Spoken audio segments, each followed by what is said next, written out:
សួស្តីអ្នកទាំងអស់គ្នាវិលមកជួបខ្ញុំសាជាថ្មីម្ដងទៀតនៅពាក្យបច្ចេកទេសដែលយើងប្រើប្រាស់ក្នុងវិស័យសំណងជាភាសាចិនថ្ងៃនេះខ្ញុំនឹងបន្តប្រាំពាក្យទៅមុខទៀតអ្នកទាំងអស់គ្នាកុំភ្លេចរំលឹកពាក្យចាស់ៗដែលយើងបានរៀនកន្លងមកតោះយើងចាប់ផ្ដើមអានពាក្យថ្មីទាំងអស់គ្នាពាក្យទី1នោះយើងអានថាទៀនកងជាភាសាអង់គ្លេសបានន័យថា electrician ឬក៏យើងបកជាភាសាខ្មែរគឺជាងភ្លើង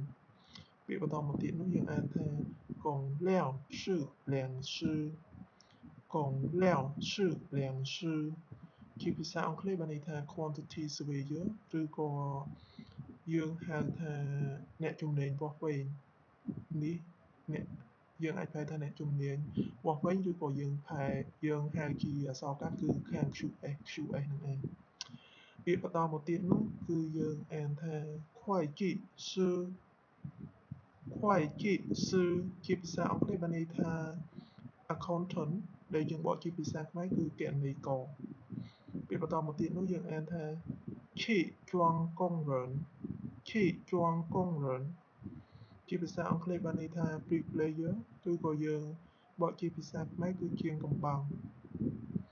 ពាក្យបន្តមកទៀតនោះយើងអានថា医生ជាភាសាអង់គ្លេសបានន័យថា doctor ឬក៏យើងប្រែជាភាសាខ្មែរគឺគ្រូពេទ្យហ្នឹងហើយនៅនឹងពាក្យថ្មីរបស់យើងមានតែប៉ុណ្្នឹងឯងក្នុងខ្ញុំសង្ឃឹមថាអ្នកទាំងអស់គ្នាយកទៅវិញរៀនអានរៀនសរសេរនិងស្វែងយល់នៃអត្ថន័យនៃពាក្យនីមួយៗកុំភ្លេចជួយ Subscribe link នៅក្នុង comment ខាងក្រោមទាំងអស់គ្នាអរគុណអ្នកទាំងអស់គ្នាដែលតែងតែតាមដានវីដេអូរបស់ខ្ញុំកន្លងមក Thank you bye bye see you in the next video